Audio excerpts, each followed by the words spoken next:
आम्ही सरळ सरळ सांगितलेलं आहे की पाऊस आता चालू आहे, त्यामुळे पंचनाम्याला अडचण येऊ शकते, मी समजू शकतो.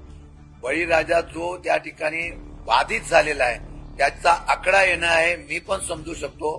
परंतु माझं आजही म्हणणं आहे की आपण नुकसान भरपाई काय देणार, पंचनाम्यामध्ये तर आकडे येतील, पण नुकसान भरपाई काय देणार हे जाहीर करणं फार गरजेचं आहे.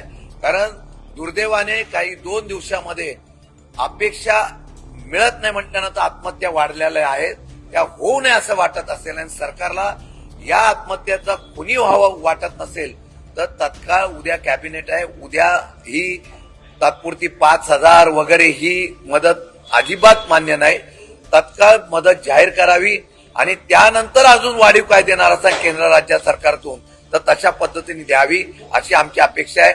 जर ठराविक मुदत, आज आम्ही राजकारण करणार नाही, पण ठराविक मुदतीमध्ये जर निर्णय झाला नाही तर राष्ट्रवादी काँग्रेस पक्ष मंत्र्यांना तर फिरून देणारच नाही, पण रस्त्यावर उतरून आम्ही आंदोलन तीव्र करू.